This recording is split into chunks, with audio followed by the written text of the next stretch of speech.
Hey man, what's up? What's happening? You already know who it is and what it is.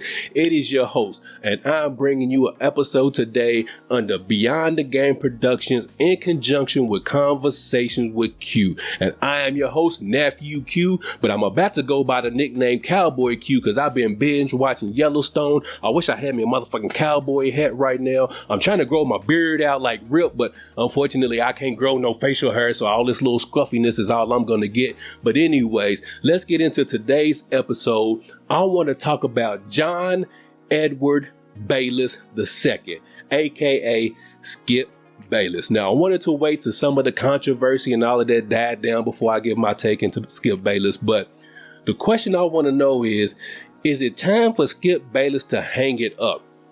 Now, Skip Bayless has been making sports headlines since I would say 12 to 15 years. But before I give you my thoughts, views, and opinions on if Skip Bayless should retire, let's make sure we give him his flowers first. Now, Skip Bayless did not come up with the sports debate. You know, people have been debating sports since forever. But what he did do is he created a sports debate format for TV. So let's make sure we give him his flowers for that. Now, back to Skip Bayless and making news. Now, Skip Bayless has been making headlines, I would say, for the latter part of the past 2 to 3 weeks. His show Undisputed that he hosts with Shannon Sharpe has come under a lot of controversy, not from just himself, but the things that he said to Shannon Sharpe within the show as well, how he's acted towards Shannon Sharpe within the show within the last 2 to 3 weeks, has gotten people feeling like maybe it's time for Skip Bayless to hang it up. And for me, it started back when Skip Bayless disrespected a little bit of Shannon Sharpe when they were having the Tom Brady debate, as usual. And Shannon Sharpe was giving his thoughts, views, and opinions on the season that Tom Brady was having. And the debate got heated, and it ended up ultimately with them having a shouting match with each other. And Skip Bayless uttered the words, "He's better than you," to Shannon Sharpe, which, as Shannon Sharpe should have done, got upset about that and fired back at fired back at Skip Bayless. And if you go back and watch that clip of that show, Shannon Sharpe almost said to Skip Bayless, "I'm better than you," but he stopped himself. He said, "I'm better than," and then he went in to say, you would take a personal shot at me to defend him. And I want to talk about that show because I felt like that show that episode of that show showed what really Skip Bayless feels about Shannon Sharpe. And if you don't believe me, go back and look at what Shannon Sharpe always says. He says, if you ever want to know, he said his grandfather tells him all the time, if you ever want to know the truth, there's 3 people to ask: a kid, an angry person, and a drunk.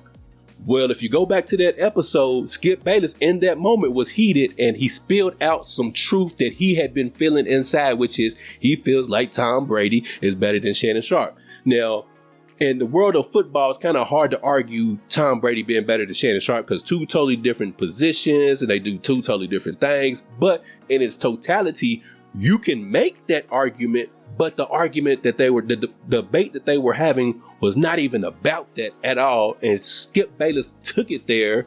And Shannon Sharpe was like, "Hold on, bro. We debating sports and you taking personal shots at me. I'm a Hall of Famer. You ain't done this." And I think it started to show the chinks in the Undisputed armor. And it makes me wonder, are they even really friends off camera? I don't really even think they're friends off camera. I think they're really colleagues, and that's just about it. I mean, we all have jobs, right? And we all work with people. We cut up with them, laugh with them, joke with them all day, all shift long. And then when it's time to go, we don't hear nothing else from them. You ain't inviting them to no barbecues. You ain't inviting them to no Halloween parties, no Christmas parties, no New Year's party. They are just strictly your colleague at work, no more, no less. And that just is what it is. And I think that is what Skip Bayless and Shannon Sharpe is. And they have put on this facade for so long that make people think that, hey, maybe they are friends outside of Undisputed. But now people are starting to see and realize, hold on, I don't think they're friends outside of doing this show. So I think that Skip Bayless is starting to lose control of the show because athletes, entertainers, celebrities, if you look at the show and you look at Shannon Sharp's Twitter, people love Shannon Sharp. And he has his own podcast that he does with Club Shay Shay, which he started maybe a year and a half ago. And if you notice, after he started doing his podcast, which he won an award for, guess who else started doing their own podcast? Skip Bayless started doing his own podcast. Now, the difference between the two is that Shannon Sharp has guests come on his show. Skip Bayless does his by himself, which I wouldn't recommend him doing it because he's basically saying the same thing on his podcast that he says on Undisputed. So why would somebody go to the podcast when they can just watch Undisputed and hear the same damn thing? But that's neither here nor there. And I think that the issue with Skip Bayless is that he's never really had a strong person to challenge him. Now, in my opinion, Skip Bayless's issue is that he's become a caricature of himself. He's become so engulfed in what he's doing that he believes that he is bigger than the show. And just like with anything else in life, if you get told something so much, you do what? You start to believe it, right? If somebody tells you you're great at a certain aspect and they tell you this consistently over and over and over again and drill it in your head that you're great in whatever field that is, guess what you're going to believe? You're great. Now, don't get me wrong. There's nothing wrong with being confident in what you're doing, borderline cocky in what you're doing. There's nothing absolutely wrong with that at all. The issue with Skip Bayless is I think that he thinks that he has become bigger than the show itself. And it's starting to, from the outside looking in, look like it's starting to rub Shannon the wrong way, because if you go look at Undisputed as a show, a lot of their sports takes, some of the times, it's not even about sports. Skip Bayless likes to blur the lines between sport analyzing and his own personal feelings. And what I mean by that is he's continuously disrespecting players by calling them out there. Now, if you're joking about it, okay, that's one thing. Like, yeah, that's, but you have guys like, and maybe as a culture, we getting too sensitive, and that's another topic for another day. But you have guys like Chris Bosh, right? He used to call him Bosh Spice, which is a moniker from, the Spice Girls back in the day. You're calling a grown man a female name live on TV. That has nothing to do with basketball. Now, don't get me wrong, in the confines of our own homes and the barbershops and all of that, yeah, we call players all types of names, and you know what I'm saying? But the chances of them actually hearing what we gonna call them behind closed doors is slim to none. Skip Bayless is on a public format with a huge, large following on social media, and he's calling these guys, these players, out of their names, and he thinks it's okay because up to that point, nobody checks him. Now, if you go back, I think this is when Chris Bosh was playing with the Miami Heat. Chris Bosh came on then, First Take, and he checked Skip Bayless about calling him Bosh Spice. Like, he basically was telling Skip Bayless, that's not my name. Like, don't disrespect me. And now, if you've seen and know Chris Bosh, like, he seems like a very nice guy. He seems like if he was a dinosaur, he'd be a brontosaurus. And if you don't know what a brontosaurus is, let me help you out. They only eat plants and vegetables and leaves and woods and shit like that. That would be Chris Bosh, a big old brontosaurus that you think is just scary as a player. And then you're like, man, he's soft, man.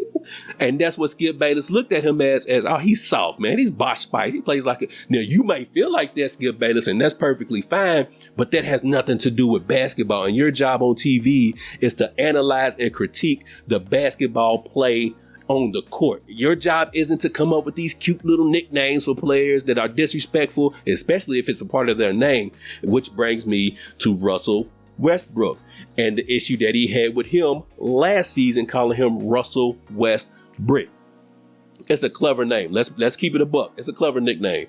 But if that man and his wife are telling you, stop calling me out my name, and we all know when it comes to outside in the streets, your name is all you got sometimes. And you're not going to have somebody play with your name and disrespect your name and think that they can do that and think that's okay. Let's keep it 100. In the streets, that's a cause for some other stuff to go on. Like, don't play with my name. You know what my name is. And Skip Bayless seems to think that he's bigger than all of that. And he can just call and tell these players whatever he thinks and feels. And Westbrook had come out numerous times and told him, stop calling me that. You got people in the stands calling me that. His wife that's not my husband's name. And you have two instances, right? Where two more instances, another instance, I'm sorry, where a player came out and checked Skip Bayless. And no, two more. I'm sorry. Where you had former players come out and check Skip Bayless. And if you go back and watch the clips of the two instances that I'm talking to you about, Skip has the deer in headlights look because he knows there's nothing he can say back for two reasons. One, they are a professional player that played at the highest level, so there's nothing he can debate and rebuttal and say back to them. Two, what they were saying, well, what one of them was saying was actual facts, so Skip couldn't say anything back to him. So the two instances that I'm referring to is the time that Jalen Rose came on First Take and called Skip Bayless Water Pistol Pete. And he rattled off Skip Bayless's list of high school basketball stats. And he told him, you didn't even play varsity as a junior or senior. You played JV and you averaged 1.7 points per game and this, that, and the third. So if you go back and look to that clip, Skip Bayless was sitting there taking it because there's nothing he could do about it. But then you go back to the other cringeworthy conversation that he had with Richard Sherman. And Richard Sherman told him on live TV, I'm better at life than you are. And Skip Bayless was like, oh, well, you know, we'll see about that. When Skip Bayless gets, and also let's not forget, Terrell Owens has been on Undisputed, I would say, a few times and had debates with Skip Bayless and called him out because Skip Bayless calls T.O. Team Obliterator. And Terrell Owens has challenged him and said, okay, since I'm Team Obliterator, how many teammates have come out and said that I'm a bad teammate? And, you know, Skip gets the fumbling and then the bumbling and, you know, he starts to change the subject. Well, you know, my reports told me. And, you know, Terrell Owens is like, no, tell me the people who, and, you know, well, what about the fight that you had in the locker room with Hugh Douglas? And he said there was a confrontation between me and Hugh Douglas. But name the person who said I was a bad teammate. Skip Bayless couldn't come up with nothing because, as far as I know, and I could be wrong, Terrell Owens has never had a teammate come out and say that he's been a bad teammate. So my thing with Skip Bayless is that I feel like he feels like he is becoming too big, as the old school people would say, you're getting too big for your britches. And I think Shannon Sharp is the perfect person to snatch his ass down off that high horse and let him know, hey, look, bro, I'm a Hall of Fame NFL football player. Okay. I played in the NFL. What did he play? 14 seasons. Yes, Skip Bayless, you've covered the NFL for 40 years and that's great and that's awesome. And I know you have a lot of sports knowledge, but I played the game, if I'm Shannon Sharp, I played the game at its highest form for 14 seasons, 3 Super Bowls, never lost, gold jacket. And at the time I retired, I was considered one of, if not top 3 greatest tight ends of all time. Like, bro, don't disrespect me in what I do. And which brings us to Skip Bayless now. And Skip Bayless now has turned into a person that a person on TV. And the issue with Skip Bayless is that he has too much power. And what I mean by too much power is that in this instance, I'm talking to us. I'm talking to society and culture and sports society and culture with this one.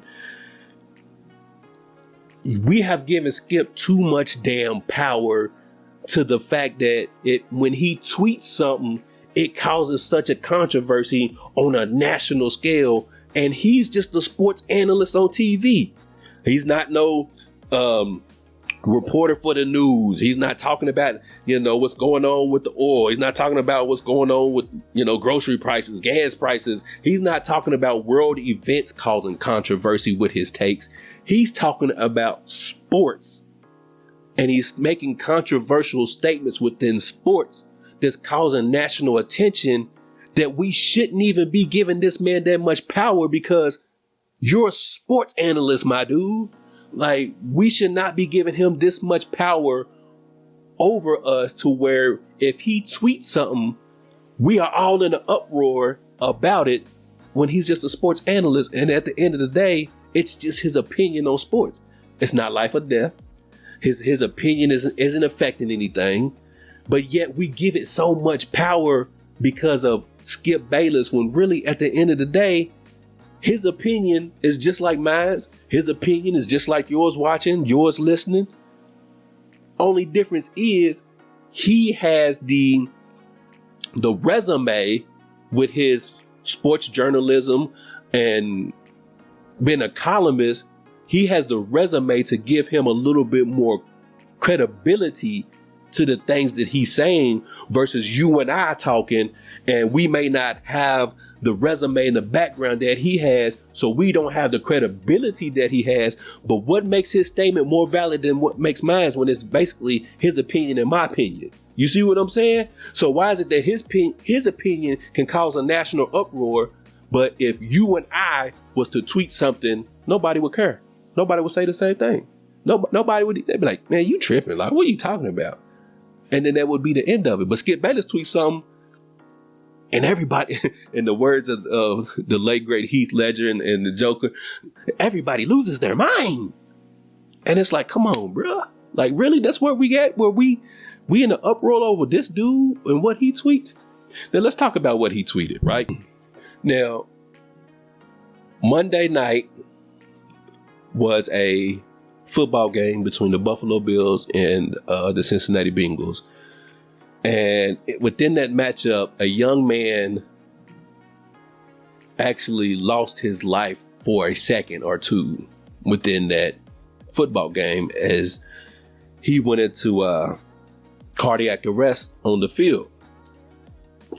And if you don't know who I'm talking about, if you've been living underneath a rock, I'm talking about the Buffalo Bills corner, Damar Hamlin, in which on the football field, they had to resuscitate him, meaning that for a moment, he was not breathing.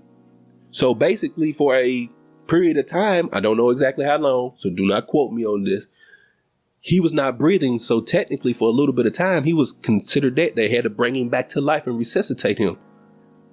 Now, as the world sat and watched this begrudgingly, everybody was fearful of this young man's life.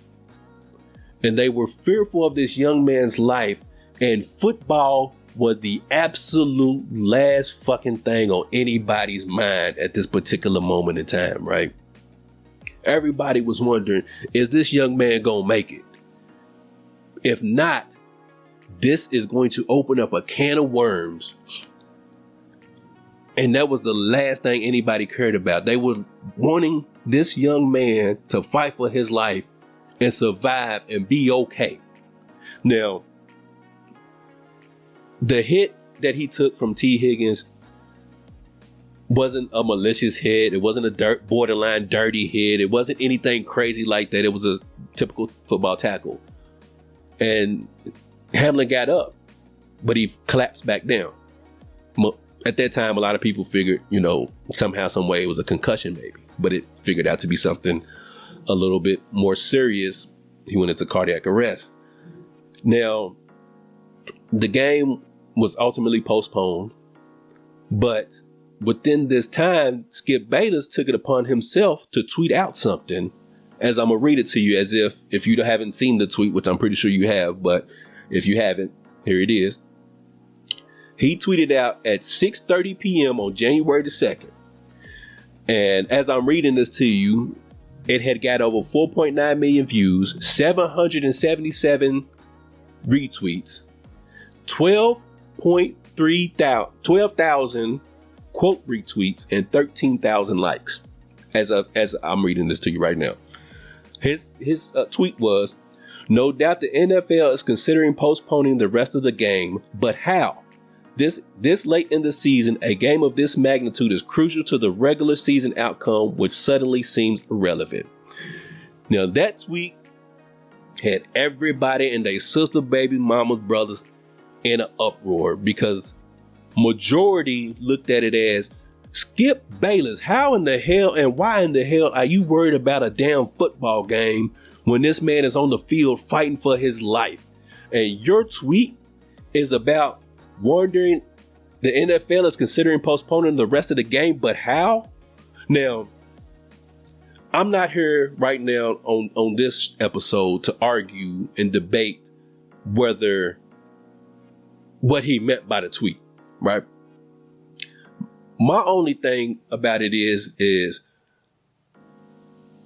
feel how you feel about that tweet one way or another. I've already explained, the significance of why of trying to understand why we put so much significance on what this guy tweets when he's a sports analyst. But feel how you feel about the tweet one way or another. My whole issue is, Skip, you've been covering sports for over 40 years. When you were typing up this message, why didn't you stop and take 1 second, read the message, give it to your wife, Ernestine, let her read it and say, hey, does this sound right? Because you doing this job for covering sports for over 40 years, and the large social media following that you have, what you put out there and how it can be perceived and how it can be taken out of context, right? Because we've all sent a text message, an email, posted something on social media where you meant one thing, but somebody else took it out of context and took it another way than you actually meant it. Because when you do stuff like that, nobody can hear your tone and what you're coming across, so they can understand the meaning in which you're saying something, so they don't get what you're saying out of context. But when you're just messaging something or posting something on social media, it can easily get misconstrued because nobody knows the tone and the context of what you're trying to convey your message. You might be meaning it one way and somebody else takes it another way because all they're doing is just reading sentences and words. You see what I'm saying? So Skip Bayless has a responsibility, because he has such a large following, to make sure that if he's going to put out something like this, to make sure that it's the correct message. Not saying that it was the wrong message, although in my opinion, I do feel like it was the wrong message. But like I said, I'm not here to make that part of it. But he had a responsibility because of the following that he has to make sure he put out the proper message, right? And then the backlash came. Every athlete, all was giving it to Skip Bayless. Excuse me. Steven Jackson even went so far as to say, I slapped the shit out of Skip Bayless. For me, it was just wrong timing, Skip. Wrong timing, bruh. That tweet that you put out, that could have waited till Tuesday. That could have waited till Wednesday, Thursday. That tweet could have waited, bruh. It was wrong moment, wrong time. And allegedly, the big wigs over at Fox Sports placed a call to either Skip Bayless or Skip Bayless's representatives and told him to clarify his tweet, in which he did, in which he, went back and, his clarifying tweet. I'm trying to paraphrase it as best as I can. He made it about the young man, Hamlin, on the football field. Which brings us to Tuesday's show of Undisputed, in which there was a noticeable person that wasn't there that episode, Shannon Sharp. He did not come to work that Tuesday. Then there's a lot of speculation as to why he didn't show up for Undisputed the next day. He never, when he did show up on Undisputed Wednesday, he didn't exactly clarify why he didn't come in. He just explained why that event that happened during the game hit him a little different. He didn't specify that's why I didn't come in to Undisputed Tuesday. So we go to Skip Bayless and Shannon Sharp on Undisputed on Wednesday. And during Shannon Sharp's opening monologue, Shannon Sharp was trying to convey and explain how he felt about the situation that happened on Monday on the football field. And during his monologue, he said, I hope Skip takes the tweet down. And he was trying to continue on what he was saying. But before he could do that, Skip Bayless cut him out. I'm not taking it down. I stand by what I said. And which irritated and annoyed Shannon Sharp yet again. In which he was like, and I'm paraphrasing, I can't even get through my opening monologue because you keep interrupting me. And this was like 40 seconds into the show. In which they went back and forth, in which Shannon Sharp just told him, go ahead. Let's move on. Because anybody knows when somebody is arguing with you, they care. Because they have emotions, they're invested. They want to get their point across because they care about what they have to say. When a motherfucker tells you, when somebody has an issue with something you do, and a motherfucker tells you, man, whatever. All right, whatever. I'm done arguing. Oh boy, they don't care no more. They don't even have they don't care enough to want to argue with you. And it's not that Shannon Sharp was just like cowering before Skip Bayless. It's one of those situations, and I posted this on the Beyond the Game group page.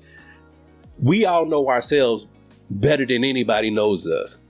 And we know that if we engage in an argument with somebody about a specific argument, where it can possibly go and where you can take it to, and you would just rather not go there. So you just like, you know what? Nah, forget it. Fuck it. Let's talk about something else. No, because I ain't even ready to do that. I'm not ready because I know where it's going to go.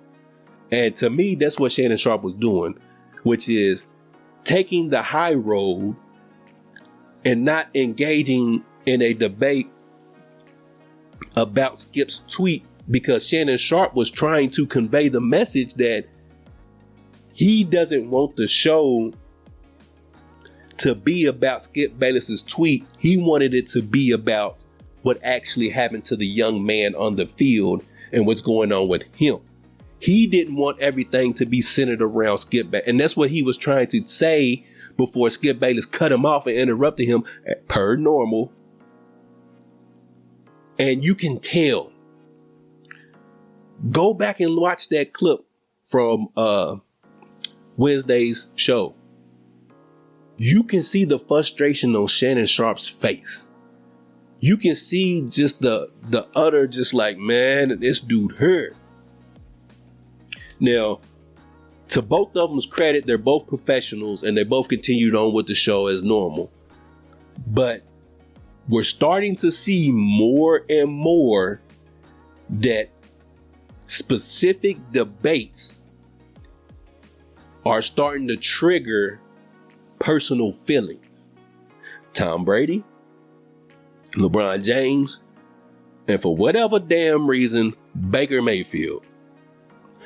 Now, just in my opinion, Skip Bayless feels like his opinion is the end all be all, which we all do. Let's keep it a buck. We all think our opinion is the end all be all. But the issue with Skip Bayless is that nobody can tell. Like, we can agree to disagree all day long. I feel how I feel. You feel how you feel. Okay, bam, cool. We ain't gonna come to no agreement. I'm not gonna think that Jordan is the GOAT. You're not gonna think LeBron is the GOAT. No matter how much we debate stats and everything else, you are where you are. I am where I am, and nobody's gonna fucking budge. And it just is what it is. That's just sports debate, right? But the thing about it is if you don't agree with Skip Bayless, you don't know what the hell you're talking about. And I'll give you an example of how Skip Bayless works before I wrap this up. This is how Skip Bayless works at his best. And it's this season. Part of last season, going into this season. Odell Beckham Jr. gets cut from the Browns. Skip Bayless's reaction is, well, if he's that good, why ain't teams just lining up to sign him? No, he signed with the Rams, won the Super Bowl, tore his ACL, blah, blah, blah. But when he got released from the Browns, If Odell Beckham Jr. is the number one receiver, why is he this, that, and the third? Why is he going to play behind Cooper Kupp? Cooper Kupp, if Odell Beckham Jr., why didn't he go down to the Saints and be their number one receiver? Why didn't he go to Green Bay and be the number two behind Devontae? He made it seem like Odell Beckham Jr. was just a guy because he got cut. Well, yeah, because he got cut from the Cleveland Browns. Baker Mayfield, when he was with the Browns, he goes back to that stretch when, 2016 or 2017 when Baker won, blah, blah, blah. Baker's the best thing since sliced bread.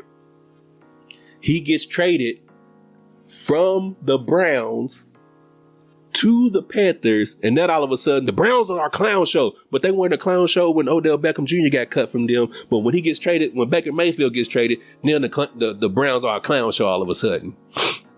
Okay. So Baker goes to the Carolina Panthers.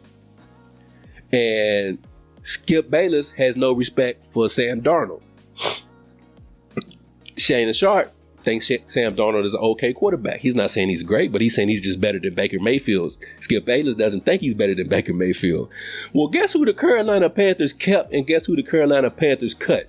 They kept Sam Darnold and they cut Baker Mayfield. Who does Skip Bayless blame? Everybody else but Baker Mayfield. You see how Skip Bayless debates? He will never admit that something was like, okay, y'all got that one wrong. Maybe Baker Mayfield is just a guy. No, it's everything else but Baker Mayfield. Baker Mayfield gets signed by the Rams. He plays in that Thursday night game. He leads them on a 90-yard drive in the winning seconds, wins the game, and Skip Bayless lost his shit. Skip Bayless lost his shit. But when Odell Beckham was balling for the Rams last season, he didn't give Odell Beckham Jr. no credit at all. None at all. But that's just how Skip Bayless goes. The thing with Skip Bayless, and I'm going to wrap this up, the issue that people have with Skip Bayless, and that I think, is that he never gives the same level of criticism as he does praise, right? So if he gives X player praise when they play great, and as they should get praise, he never gives that same level of criticism when that player plays poorly. Now I know y'all go, well, Shannon does the same thing with LeBron James. Okay, I'll give you that. But that's just one player. That's just one player Shannon Sharp is like that with.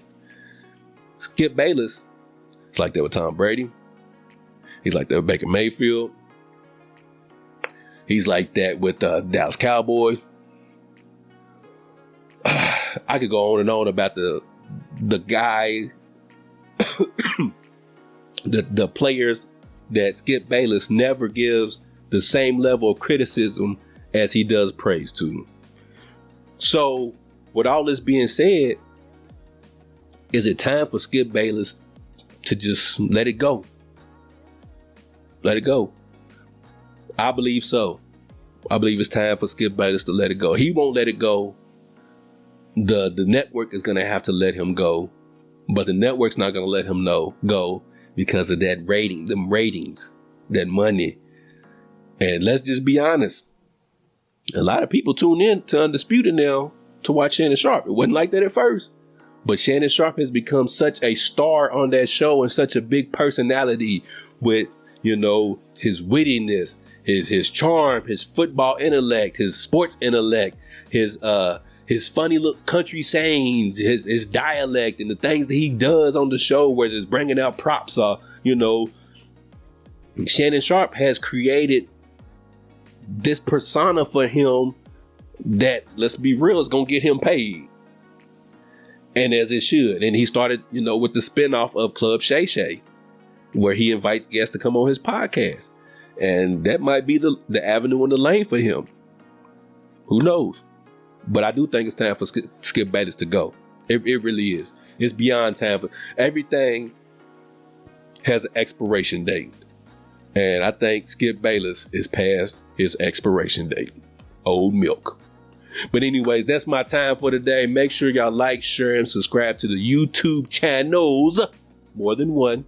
KY Beyond the Game or Conversations with Q. Or if you can't sit down and watch us on YouTube, make sure you listen to us on all major podcast streaming platforms, whether it's Spotify, Google Podcasts, Apple Podcasts, iHeartRadio, wherever you listen to your podcast. Make sure you give us a listen while you're working out, while you're driving home from work, or while you're driving to work, or if you're in the bathroom on the John, put us in, listen to us, hear what we got to say. But anyways, I've already taken up too much of your time. As always, I want you to treat somebody how you want somebody to treat your mama. And I'm up at this thing, y'all. Peace.